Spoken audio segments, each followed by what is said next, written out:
All right, what are we doing today? We are going to see about playing the Bounty Hunter game in Batu, and maybe see if there's any new merchandise. Maybe eat some food. Maybe ride a ride. I don't know. It's awfully busy here today. It's still technically the end of the spring break crowd, so we'll see what we're up against. All right, well, let's go. There's a shop right there. Sounds good.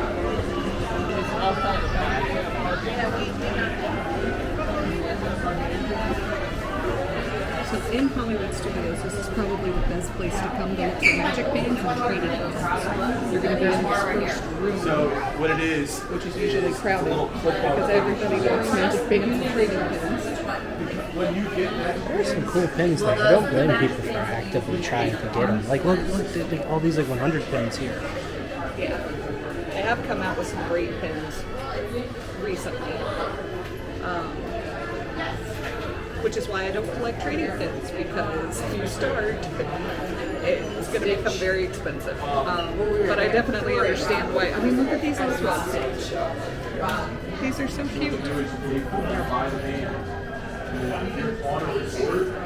As you can see, the second room is where you come to find most of the ears that you'll find in Hollywood Studios. They do have the new Simba ears. Lion King.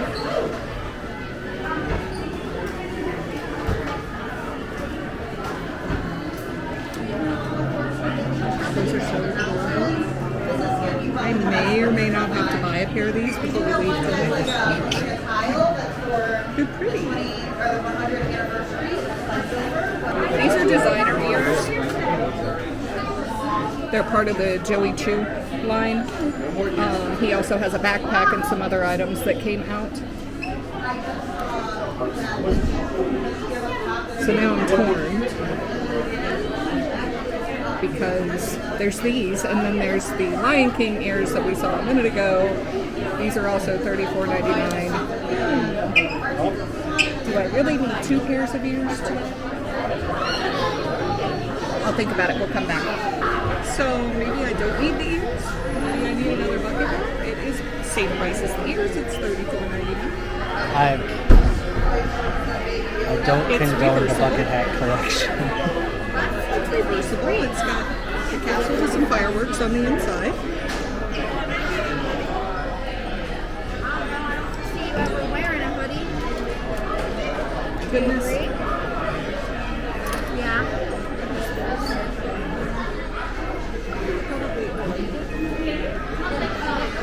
This is a reusable picnic blanket. Oh, look at the Hatbox Ghost. But there is the partner statue in this collection, so you get to see it.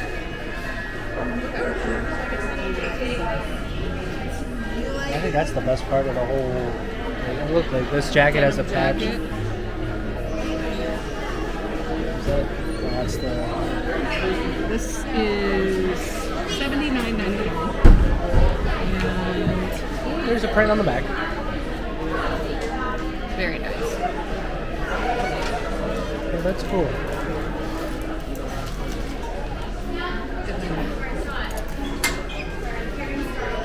Particular Birds and Jungle Cruise. Nothing on the back, no. And the shirt is $39.99.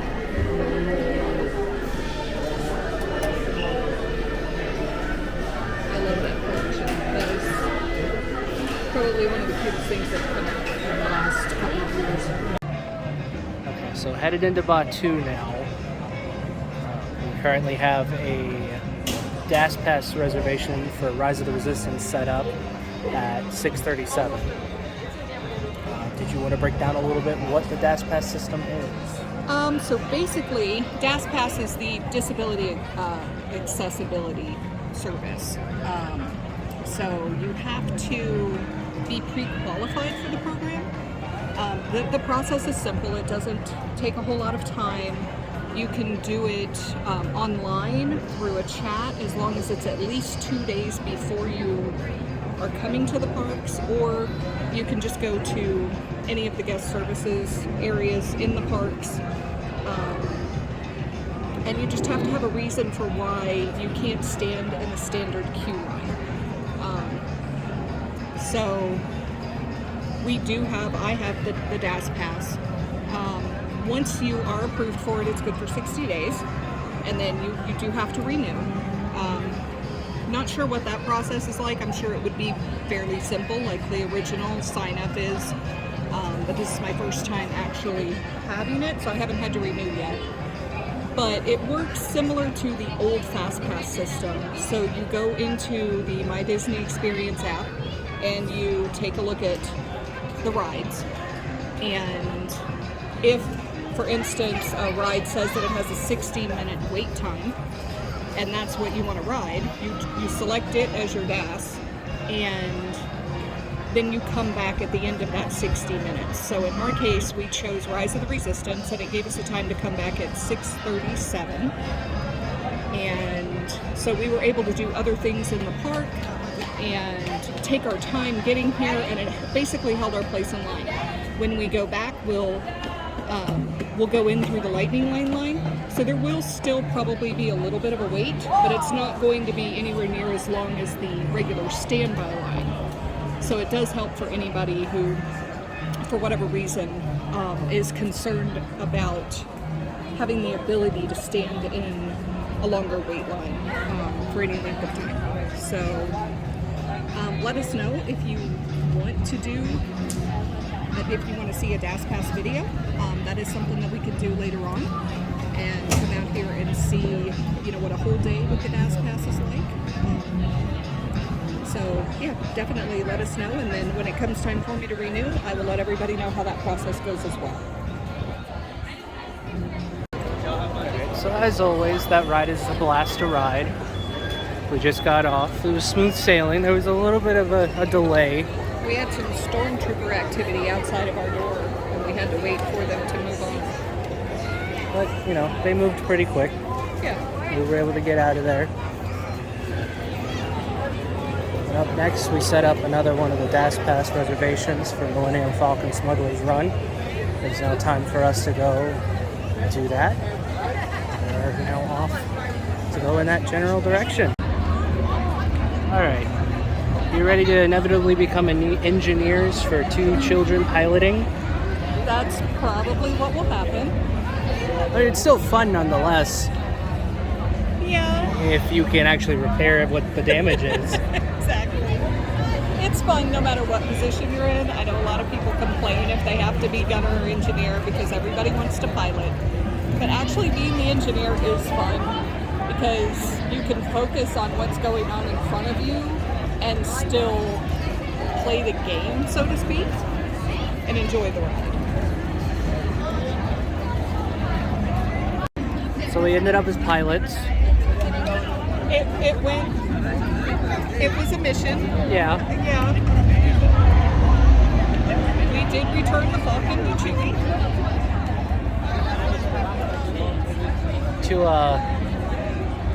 To quote an alien from a completely different park, we zigged when we should have zagged. Yeah. Pizza when we should have French fried? I don't know. Regardless, it was a bad time. Yes. In a good way. That ride is always fun. I don't care what position you get assigned. Actually, I kind of prefer it better when we're not pilots because there's so much to focus on when you're the pilot. Yeah. And the controls are not great. Well, it's not that they're great, it's just there's like a 2 or 3 second delay in input versus screen. Right.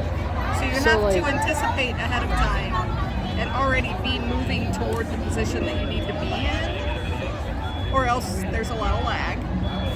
I would say maybe those who are well acquainted with arcade machines and their joysticks would be a little better at it. Yeah. But that being said, how many people out there nowadays actively play? Right. I mean, Because are there even arcades around anymore? I know there are a few, yes. But don't automatically assume because you're great at video games that you will be wonderful at piloting the Millennium Falcon. That's all I have to say about it. Lesson learned. I love the details in this land. Just the way everything looks. It's literally like you're stepping into a Star Wars movie.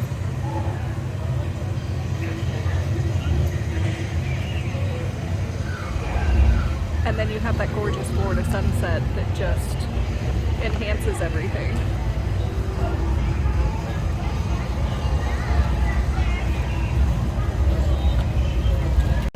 Okay, so we were gonna go do the bounty hunter missions after riding Smuggler's Run.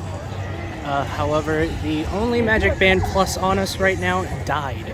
So that is a big part of the experience. It helps you guide into where you need to go to find your bounties and everything like that. So without that, you're just kind of running blind till you find it. I think the app also will detect that it's no longer connected, so you can't even start the game anyway.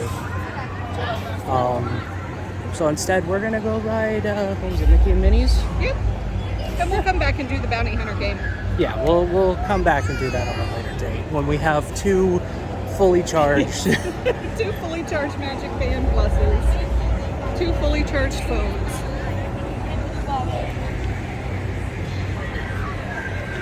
And hopefully nothing will go wrong.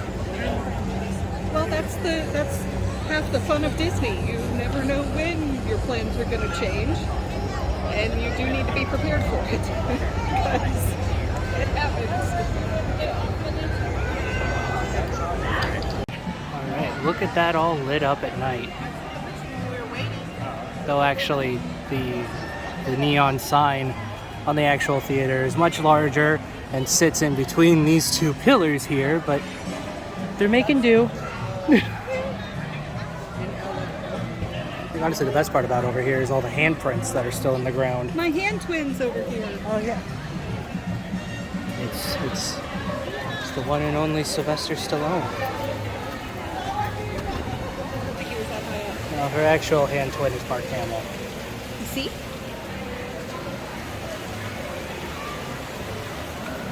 Ta-da! It's a perfect fit. So we were. And of course, honorable mentions to Danny DeVito. He's got small hands. Okay, so we just got off of Mickey and Minnie's. Always such a fun ride. Absolutely. It is a shame that we lost the great movie ride for it, but when you consider it is Mickey's first ride in his name, it is an acceptable, replacement. Of course, there are some great little nods and Easter eggs in there. Yeah, and keep an eye out for Pluto. He's in every scene, but you may not always see him depending on what car they put you in. But he is there in every scene. Another thing to look out for too, and I only just recently realized it, and the dance hall scene with Daisy, if you look up at the chandelier, I don't know how well we got it on footage, but the disco ball does drop out into the chandelier, and it happens really fast. So if you're not paying attention, you're just going to look up and all of a sudden there's one there. Yeah, that was cool. And that's just one of the thousands of little details that go on in the background. If you're not paying attention, you will miss everything around you. Yeah, all of the transitions. That's one thing that Disney's really good at. Yeah. And now we have a dinner reservation at Sci-Fi Dine-In. Yay! So after getting off Mickey and Minnie's, our dinner reservation for the night was called. We're currently going to eat at a Sci-Fi Dine-In. It's going to be my personal first time. We're going to see what's inside. So we're waiting on our reservation, and I happened to notice this replica of the cars inside that you can eat in, which obviously is a 1957 Chevy. However, when you get back here, it kind of loses its 57 Chevy-ness. Not quite sure what happened here. Usually Disney's better with their research than this. But yeah, so interesting little tidbit there. Alright, we have just left out of the Sci-Fi Dine-In. Bellies are full. It was a very good meal. It was very, very interesting in there. It was nice to see the screen and everything and all that was playing on it. It was my first time being in there, so it was nice to see everything. The car seats are a bit tight Yeah. for those of us that are a bit on the plus size, but that was one sacrifice to make to stay in there. Yeah. Like that. It is fun. It is dark, so if you like to see your food while you're eating it, request a picnic table in the back of the room. There's more light back there. We managed to get some footage of there. I don't know if I'm going to be able to use all of it, but I'll do my best to show some. So I'm talking right now. So yeah, all in all, it was a good meal. Is it the best meal we've ever had on Disney property? No. But it's definitely something that I would recommend doing at least once if you have the opportunity. All right, and with that wraps the day up. We came out here to do one thing, ended up doing literally everything else Everything but what we planned on, but hey, you have to be flexible sometimes. And we still had a great day, and we'll come back and do the bounty hunter missions on another day. I was trying to see if we could see the tower, but we cannot. Nope, it's back over behind the trees. Yeah. Over there. Yeah, I know. It's just a dot. Yeah, but that's the tower. Yeah. So yeah. It's officially park closed. We are heading out of here. Thanks for coming with us. Yep.